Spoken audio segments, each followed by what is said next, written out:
নমস্কার, বড়দের প্রণাম ও ছোটদের ভালোবাসা জানাই। কেমন আছেন সবাই? অনেক দিন পর আমি আমার বাড়িতে এলাম এবং বাড়িতে এসে সেখান থেকে আজ ছোট পিসির বাড়িতে এসেছি। ছোট পিসির বাড়িতে আজ মনসা পুজো আছে, তো সেখানেই আজকে যাব এবং সেখানে গিয়ে সেখানকার কিছু কিছু জিনিস আপনাদের সাথে শেয়ার করব। তো চলুন যাওয়া যাক। আপনাদের সাথে আজ আমার প্রথম পরিচয়, সেই কারণে আপনাদের কাউকেই কিন্তু আমি চিনি না। কিন্তু কি অদ্ভুত দেখুন, এই অচেনা মানুষগুলোই একদিন একটা বড় পরিবার হয়ে উঠবে। বহুদিন পর বাড়ি এসে কি যে ভালো লাগছে, কি বলবো আপনাদের। যারা দূরে থাকেন আমার মতো তারা বুঝতে পারবেন যে বহুদিন পর বাড়িতে আসার অনুভূতিটা কি, বাড়িতে এসে মা বাবা পরিবারের সবার সাথে দেখা করার অনুভূতিটা কি। ছোট ছোট এই বাচ্চারা শাড়ি পরেছে, কি অপূর্ব সুন্দর লাগছে দেখুন দেখতে। এদের দেখলেই আমাদের নিজেদের ছোটবেলার কথা মনে পড়ে যায়, তাই না বলুন? ছোটবেলায় সরস্বতী পুজোর সময় আমাদের এইভাবে সাজিয়ে দিত, আর আমরাও ঠিক গুটি গুটি পায়ে অঞ্জলি দিতে চলে যেতাম। এই যে এই মানুষগুলি যে এই ধরনের বাজনা বাদ্য বাজায় পুজোতে, বিয়েতে, শুনতে কিন্তু দারুণ লাগে বলুন। মাঝে মাঝে কিন্তু আনন্দে মনটা নেচে ওঠে। এক্ষুনি মায়ের আরতি শুরু হবে, আর আরতির সাথে এই বাজনা, মানে বাজনার সাথে এই আরতি, কত ভালো লাগে বলুন তো শুনতে।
আরতি করা সম্পন্ন হলো, মাকে এবার মায়ের আসনে মানে মন্দিরে নিয়ে যাওয়া হচ্ছে।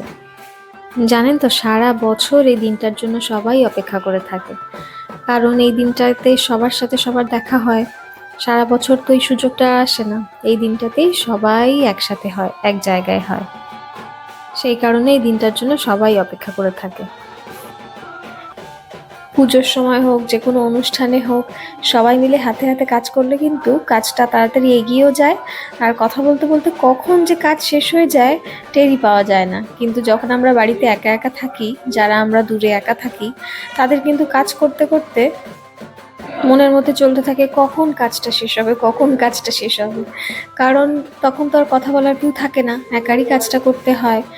আর দেখবেন যে কোনো কিছু কথা বলতে বলতে একসাথে সবাই মিলে হাতে হাতে করতে কিন্তু খুব ভালোও লাগে, আর কখন সময় কেটে যায় বোঝাই যায় না। আর এই যে দেখুন, পিসি বাড়ির সামনেই এরকম জমিতে ধান হয়েছে সবে সবে, দেখতে কি অপূর্ব লাগছে দেখুন। এরকম গ্রাম্য পরিবেশ তো আমার খুব ভালো লাগে দেখতে। আপনাদের কেমন লাগে আপনারা প্লিজ কমেন্ট করে জানাবেন। এদিকে দেখুন খাওয়ার জায়গাও তৈরি হয়ে গেছে, আর এদিকে রান্না বান্না চলছে। রান্নাবান্না সব হয়েই গেছে শুনলাম, শুধু বেগুনিটাই বাকি ছিল শুনলাম। আমরা যারা বাইরে থাকি, কেউ হয়তো ফ্ল্যাটে থাকি, কেউ বাড়িতে থাকি, তারা কিন্তু এই উন্মুক্ত পরিবেশে থাকা, উন্মুক্ত পরিবেশের পাশে এরকম রান্না হচ্ছে, এগুলোর যে একটা আলাদা অনুভূতি, সেগুলো কিন্তু খুব মিস করি। বিশেষ করে যাদের গ্রামের বাড়ি আছে, গ্রামের বাড়ি ছেড়ে কোনো কাজের সূত্রে শহরে থাকতে হয়, তারা কিন্তু এটা খুব ভালো করে জানে। এবং আমরা এই ধরনের পরিবেশ কিন্তু ভীষণভাবে মিস করি, কারণ এই উন্মুক্ত পরিবেশের একটা যে নিঃশ্বাসে বাতাসে যে শুদ্ধতা, সেগুলো কিন্তু শহরের পরিবেশে পাওয়া যায় না। অনেকদিন পর এমন পরিবেশ পেয়ে এই গ্রামে এসে মনে হয় যেন একটু অক্সিজেন পেলাম। এই দেখুন রান্নাগুলো, এদিকে দেখুন রান্না বান্না সব হয়ে গেছে। রান্নায় ছিল খিচুড়ি, বেগুনি, লাবড়া, ফ্রাইড রাইস, পনির, চাটনি, পাঁপড়, মিষ্টি, অনেক কিছু। আমি একটা জিনিস দেখেছি, আমরা বাড়িতে যতই খিচুড়ি রান্না করি, যত ভালোভাবে করি, কিন্তু ভোগের খিচুড়ির মতো স্বাদ কিন্তু আর পাওয়া যায় না। এদিকে দেখুন লোকজন সব খেতে বসে গেছে, সবাই খাওয়া দাওয়া করছে।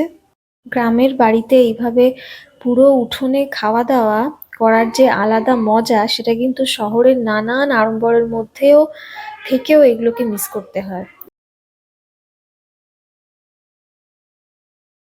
এদিকে দেখুন যজ্ঞ করা চলছে, যজ্ঞ শেষ হলেই পুজো শেষ হয়ে যায়। সত্যি প্রকৃতির এই সৌন্দর্যের জুড়ি মেলা ভার বলুন। এই যে ধান গাছগুলো সবে এখন হচ্ছে, এরপরে ধান থেকে শীষ বেরোবে, ধান থেকে সেই ধান সেদ্ধ করে শুকিয়ে চাল, তারপরে সেটা আমরা খেতে পারি। এই জিনিসটা যেটা দেখছেন, এটা অনেক দিন পরে দেখলাম। ছোটবেলায় এগুলো দেখতাম আর এগুলোতে স্নান করতাম, কিন্তু এখন তো সেটা হয় না। কিন্তু অনেক দিন পরে এই জিনিসটা দেখলাম। জলে হাত দিচ্ছিলাম, হাত দিতে এত সুন্দর লাগছিল, খুব ভালো লাগছিল। এগুলোকে নাকি স্যালো মেশিন বলে। আপনারা এগুলোকে কি নামে চেনেন অবশ্যই কমেন্ট করে জানাবেন। তাহলে আজকের মতো আসি, দেখা হবে আবার নেক্সট ভিডিওতে। ভিডিওটি ভালো লাগলে একটি লাইক, কমেন্ট ও অবশ্যই শেয়ার করার অনুরোধ রইল। আর আপনারা কে কোথা থেকে দেখছেন অবশ্যই কমেন্ট করে জানাবেন। দেখা হবে আবার পরের ভিডিওতে। ততক্ষণ সবাই খুব ভালো থাকবেন, সুস্থ থাকবেন